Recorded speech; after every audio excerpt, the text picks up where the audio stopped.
Going back 2,000 years to ancient Rome. This one's called Inside a Roman Litter. The ride's uneven, to be sure, less like a rocking ship and more a churlish donkey with a grudge against its rider. Let us judge the mode of our conveyance, though, by safe arrival. Feather pillow, mattress, mollify each jolt. Reclined, we read or write, exalt our elevated view of things, the comfort that our status brings. Through windows of transparent stone, the crowded density of Rome looks somehow sweeter lying down. And in the paltry end of town, sun, stench and dust are better borne with linen drapes securely drawn. The carriers whose backs we ride are nearly always out of sight. A barrier improves relations. It's best for all to know their stations. Beneath the ox-skin canopy, shade offers some impunity from the pronouncement of a blue and cloudless sky. Up here, the view above the lice-infested heads of those who clothe us, bake our bread, might ripple under scrutiny of carpers in a century who fail to feel the roll and sway of their own Rome in its heyday.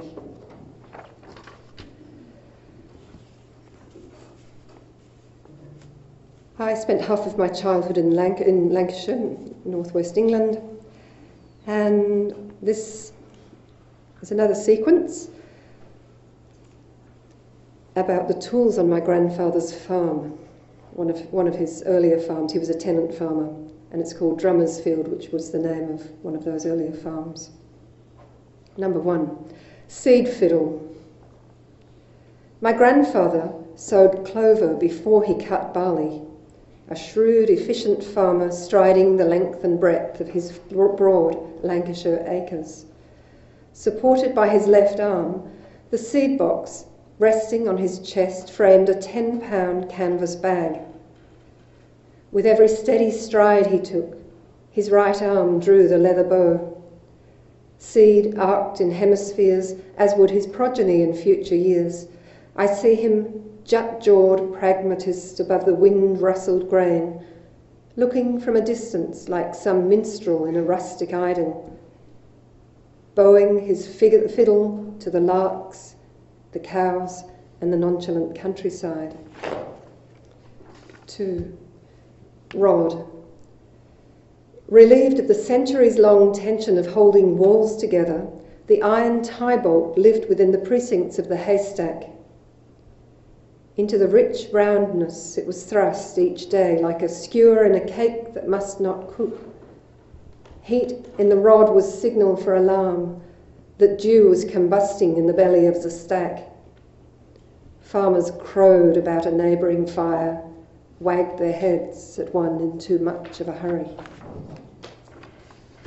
3. Scythe. All winter long the scythe hung on a great iron nail. From grey November to freezing March, a psoriasis of rust grew about its crescent of lean steel. Come May and the burgeoning of green life, my grandfather took a spanner and gave a single tap. Delivered of its crusty sheath, the blade emerged razor sharp, keen to cut. And lastly in that sequence, pikeal.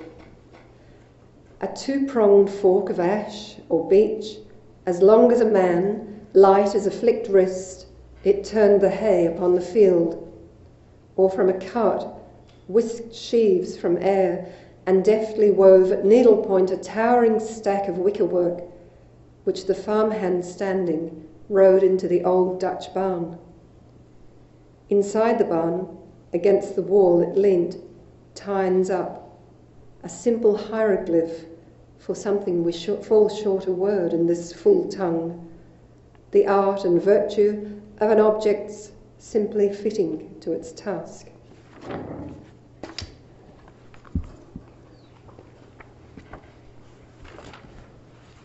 Next poem from The Ship is a villanelle called Skywriting. with acknowledgements to W.B. Yeats. Things fall apart. Across a summer sky, the emblematic Coca-Cola script, above the uproar, miles long, a mile high, dissolves like cirrus before the squinting eye until all that's left's a vaporous postscript. Things fall apart. Across a summer sky, once subtler, heavenly signs might testify, foreshadowing the end of Rome or Egypt, above the uproar, miles long, a mile high. That titanium on blue could edify, there's a lofty riddle to decrypt. Things fall apart. Across a summer sky, now a wind drift pulls the letters all awry. The pilot banks, the plane signs off, wings tipped above the uproar, miles long, a mile high. See how the characters emulsify into the blue, now vacuous, nondescript. Things fall apart. Across a summer sky, above the uproar, miles long, a mile high.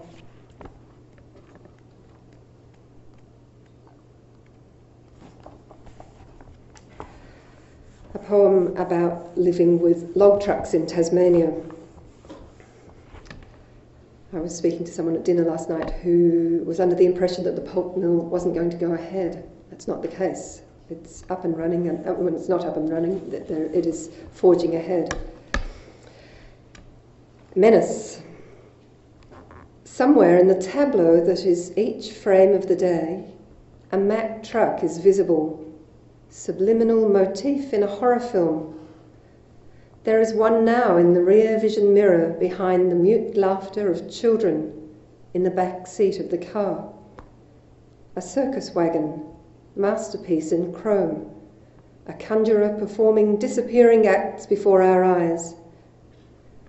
At the bus stop, convoys are the blurred backdrop to a close-up of children's games of tag. Between the pedestrians and the don't walk sign, lengths of trees pass by, horizontal, as if on their way to their own funerals. Vast cross-sections disappearing into far distance, ringing out the slow centuries of a forest. They are our ubiquitous companions at scenic spots and Sunday drives. The night roads are busy too, with urgent coming and going like thieves caught in the act, grabbing what they can. Behind the scenes of urban seeming, something murky is going on.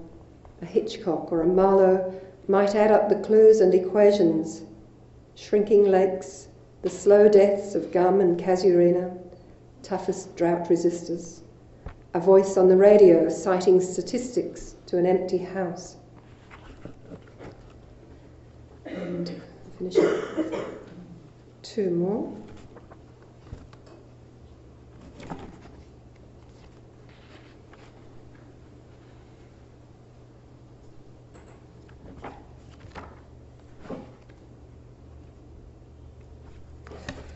Feel a long way from the sea at Mildura. This is called Antarctic Ships. A tawdry brass band extracts too much emotional mileage. The usual streamers span the gap, slack then tightening to a tug on the heart at either end, the intrepid and those farewelling them at the freight docks of Hobart's port. Rust-repellent orange or vermilion, these ships have to be noticed in southern seas where waves rise mythically and ice sheets creep insidiously towards June. The names Aurora Australis, L'Astrolabe, called on curiously from the skies, are irresistible, and so is the destination. You want to be up there too, waving goodbye to the known from the decks, heading off to landscapes of perpetual whiteness. That tilted vision has some allure, the 30-degree list, the blood-stopping notion of deep green fathoms above which these tubs valiantly ferry. Unable to see near distance, the seekers return from sea, ice and frozen sky, and you are envious of the point on which their sights are set, the diminished gravity of the close-up. and you want to go where those forklifters sitting dormant up there on the decks have been. You want to vault over the rail, seize some of the clay that's stuck to the grill in the palm of your hand. I read a poem yesterday about hens. I'll finish off today with one about a bantam, a small bird in my poultry house. Bantam running. High anxiety, that's life. On the run.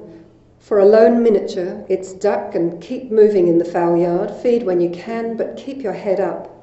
Stick close to your persecutors. You may need them. And watch out at all times for an absence of movement, a sudden hush in the hedgerow. Danger gliding parallel to a picket fence.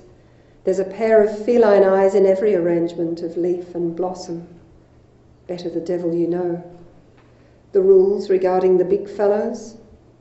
Hang about, endure the jabs, the pecks and constant subjugation. Hold back while they take the best bits first. Never eat before they eat. Go hungry if need be, and never sleep before they sleep. You may regret it. A hen's doze is a trance. Wait a while. Later you can move in close for warmth, company. Keep your toes tucked in. Slim fellows with sharp teeth inhabit the dark. Never wake after the big fellows wake, and never on the same perch. But here's the sun now. Day's begun. On the move. Watch your back.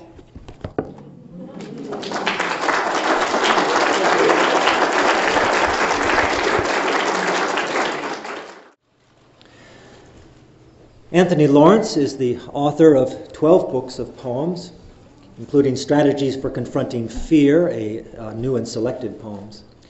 He is the recipient of many awards and is regarded as a poet of such intensity and depth of feeling that our world is brought forward in a new light as seen through his eyes and his experience. Please welcome Anthony Lawrence.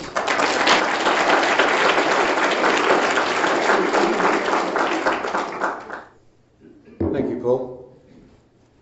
I'd just like to say how really thrilled I am to be here in Mildura for this festival. It's one that I've wanted to attend for some time, and was quite distressed to learn that a number of years ago, when I was probably at my most extreme peregrinatory kind of lifestyle, that they tried to contact me to attend and they couldn't locate me. But I'm really glad that I'm here. And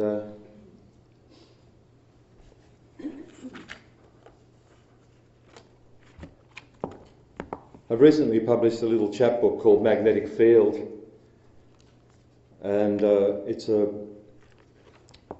book of love poems, and they have no titles.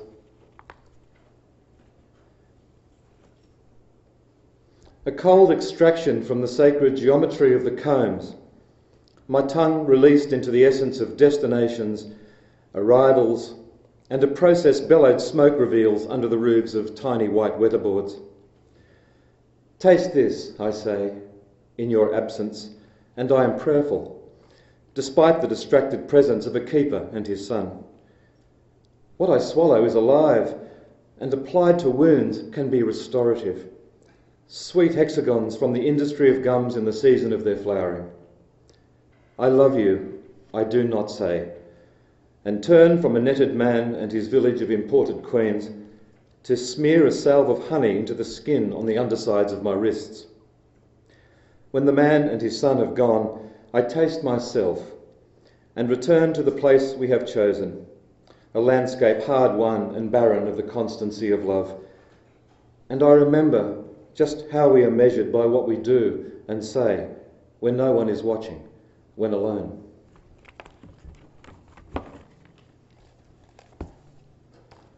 I'd like to read some poems from my new collection, Bark, which came out this year with University of Queensland Press.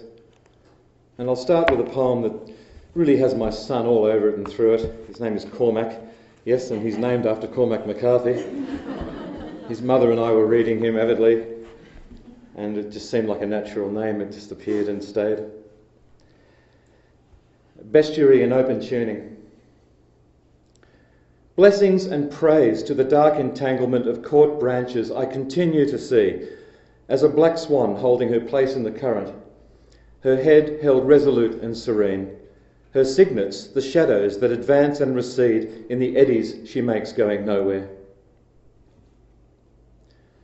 A kind word in passing to the tawny frogmouth, who has chosen a detail of a lofty branch in a tree that's been earmarked for old growth logging, where it copies itself into a methylated stencil of a bird attempting to repeat itself on a length of doomed wood. The night is alive with its denials of the language of comfort, the chain-driven language of human interruption. Sincere thanks to the sentries at the north-facing gate of the jack-jumping stronghold an insect-loving boy has excavated with stick and shoe, going down into a cross-section of tunnels, turning points, egg concealments and queen-protecting false walls and trails. Even when he reached in past the highly strung orange-feelered guards, they let him pass, their daggers sheathed, their communication systems down, their capability for inducing anaphylactic shock downsized to a tense demonstration of how to exercise restraint as the dead and wounded were hauled away over shoe prints and handprints and leaves. An unfiltered, unrestrained buon viaggio to the 5-metre white pointer that made a pass at me while diving 10 miles from the Tolkienesque pinnacles and crags of the Tasman Peninsula, and quite likely the same distance from the end of my life, surrounded by dolphins who scattered like torn muscle, leaving me in over 1,000 sun-shafted feet of great southern ocean, where no shadow can find purchase on the shelf. Yes, I shout farewell to the creature who came so close I could count the rods and cones in its eyes, its teeth like stone arrowheads found on a dig, the predator who lowered the torn ensign of its dorsal fin and turned into a column of green water with not a flourish exactly, not the signature departure of a curiosity satisfied, more the nonchalant glide and disappearance of a much maligned and misunderstood biter who'd already had its fill of the whelping blood of seal, the cloud-making blood of the calf of whale.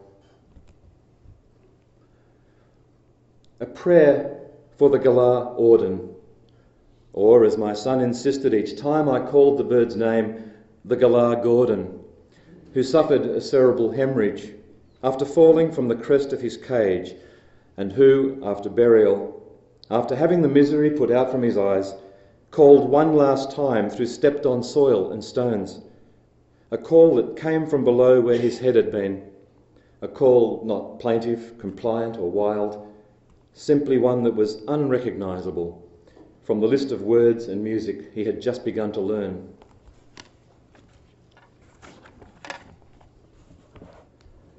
I was looking through a wonderful photographic history of some of the area outside, and I saw these beautiful sepia photographs of a number of shots of the original Jimmy Sharman's travelling boxing show, and another couple of fellas, both with cigarettes hanging out of their mouths, sparring in a backyard prior to fighting a fella called the Black Bomber. And I was reminded that that there was a line in this poem, so I've chosen that just at the last minute because of that photograph. And this poem also is my small homage to a poem called The Grave of the Right Hand by a wonderful American poet, Charles Wright. It's called The Grave of the Southpaw. Those who claim to have found it can offer no direction or tell you what was written on its stone, if there is one. It lies beyond cartography, beyond the oral shape-shifting of local history. By the wind and moon-drawn animations of bracken shadow, and that is always broad and speculative as any sighting, the grave of the Southpaw continues to be passed over, underfoot and undermined by our refusal to accept small miracles without some kind of proof, be it physical or fleshed in at least 8 megapixels. The son of the painter and docker who went 3 rounds with one of Jimmy Sharman's finest, the man whose job it was to nail full black moons to the highest points of a shire, Had someone asked them, before they went to earth or flame, they may have told of the grave's location and why so many have tried to find it with their lives. In the Daintree forest, after the dawn chorus, a cassowary draws a line through leaf rot and fig slime, then steps back, lowering her helmet in a gesture of acceptance or defiance. And now the grave is visible. It grows from the lie of the land, in photography that is aerial and angled widely over hard terrain. It grows from where a flock of long-billed corellas have been harvesting, despite the timed reports of gas guns and the more distressing sound of a farmer tearing his hair out in what had been a wheat field. Who will tell of this? Who will acknowledge mystery and its spark of deep recognition when it comes to them? When the grave of the ambidextrous one reveals itself in the high country of our need to believe, in the hinterlands of our having all but given up on being arrested by amazement, some will understand and be overwhelmed before moving on, while others will riddle themselves again and then again with the details of what might have been, or of what is yet to come, and they will remain with their compass and their sharpest knives, trying to hear the faint register of the heartbeat of imagination.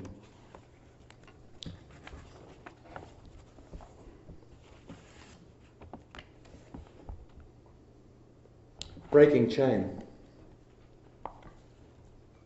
Something comes, drawn by hunger from a high darkening maze of branches and winter-coated light, past deep erosion lines and shallow water-bound single-file sheep lines, to an installation of carrion and its brethren, maggots and wind. Here, in a red displacement of earth, a planting of snares without springs or wire, cuts of meat with a 4-digit number injected into them, or chicken wings an aerial drop has scattered to work with a slow-release butchery. Here, where curiosity and bleak intention couple furiously, hunger has a need beyond caution, and pain reserves her best for when poison conspires with sleep and digestion.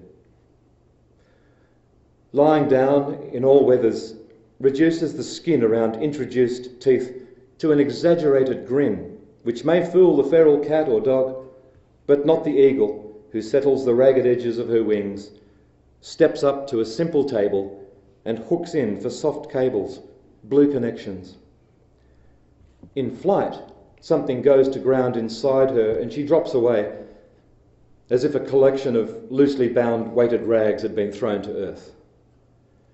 Breaking open, she'll break down the length of a chain of food, both chemical and residual, and whatever comes, drawn to feed, will arrive on a slow, downwind stagger of itself before travelling for some distance, for good.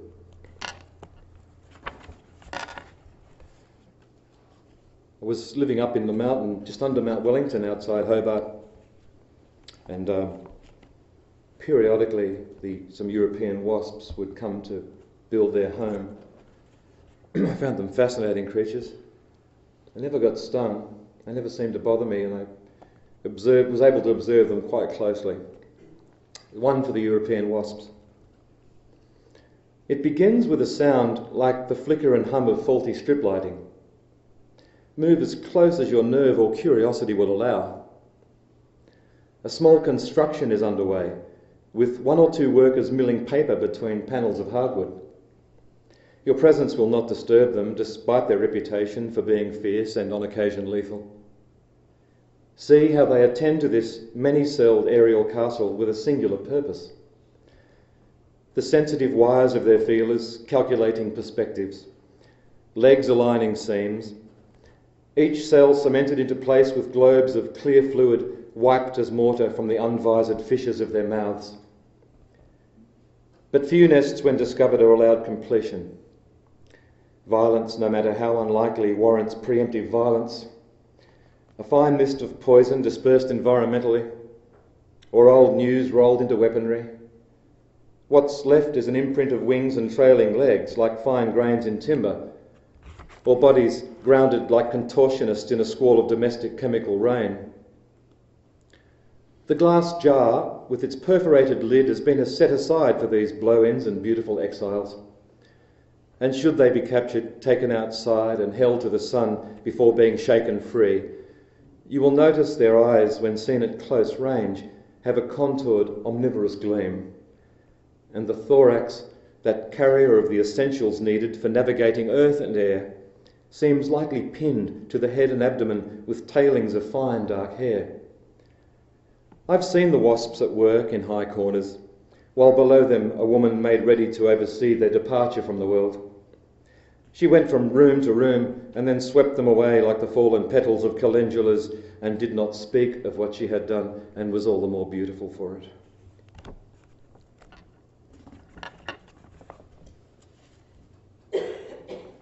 I'll read a couple of more, one from this book, and then I'll read a new poem to finish off. I was saying to Les earlier that his magnificent poem, The Last Hellos, was really the catalyst, the springboard into this next poem. It's a poem about my father, Colin, who was for some years a stock and station agent with Dalgettys and New Zealand Loan, as it was called then. And on school holidays, I used to drive with Dad all around New South Wales, into parts of Victoria, and his great passion was birds, and I inherited that from him. And this is called Guidance and Knowledge. A pair of spur-wing plovers throw down their thin discordant music, then lift away, all masks and trailing legs, as if relieved of surplus weight. What I hear is the memory of the sounds they make. The oral and the visual have the stem of a cell deep in recognition. Perhaps the farmer, for whom time moves in ever-decreasing circles, heard them and stepped down from his tractor into that open-air theatre to stand astride dark furrows. Old crow-scarer, listening in his angular fashion to whatever a call-bringing wind can summon or invent from the edge of an egg-laying season. Ornithology was one of the more enduring gifts my father passed on to me before he passed on. He could tell a species through the viewfinder of a speeding windscreen, say its other names and call to it, his whistle breaking open on a fence. He revealed information the way cloud shadow draws back the machine-sewn covers from an open paddock, and there always seemed to be a little sunlight on his teeth when he spoke. The road west from Tarraleah is always wet, and it steams where the light gets through. I break the drive where great silver pipes light the side of a hill. They are aortic and subantarctic when you put your ear to them, but the scrub soon closes in, and the proper names for ground covers, flowers and ferns are beyond me. I can't hear or see the birds that live in there, and my father offers no assistance from where he might or might not be in the disembodied stations of authority I have named for him. The truth is, now I'm tired of poetry and the pathology of its need to alter a scene. I don't want a highland plateau to trade in its low-slung trees and button grass for lofty scars attended by clouds and rain, or animal shapes in the contained dusk fires of the gorse. And yet I drive and change what I don't know into something close to understanding. There are penalties for trading in such currency, and they've been accepted and counted with a hard responsibility. The road goes on, double-lined or stitched into symbols for safe passing, and I follow it, with no field guide to what might break from a cover of roadside wood. There is only this: through intermittent rain and flarings of sun, through the alpha and beta layerings of daydream, my words falling away as the words of my father rise over a plateau, rinsed and singular, his voice weary with knowledge and guidance, and I drive towards it.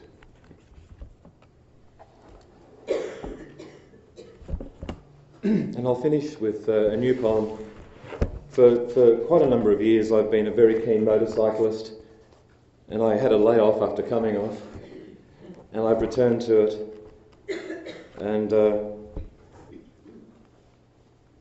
It's the only motorcycle-inspired poem I've ever written. It's called Flying Low in the Minor Key. One day, most likely early morning or dusk, the night's paint being prepared or still wet on the leaves and grass, it will happen. Beyond the common scenarios involving surprise, amazement, critical injury, or a swift combination of them all, like an oil or gravel spill in the corner you've entered, or cresting a hill to find on the other side at face level a wing mirror over the centre line. It might happen at a conservative clip while climbing into Dorrigo, or flying low in the minor key in the upper register of speed, and there will be no list of skills to recall from the hours you've spent on cornering and braking to prepare you for this. You will arrive and then be gone to where black tar and country light engage. The surface of the road changed utterly, your visor tinted with a diminishing disturbance in the grass. And from the words you summoned to use and describe what you saw, keep only these: a lace monitor in its tapering, tight coat of shuffled diamonds, standing upright to cross over from one side of its life to the next. Thank you.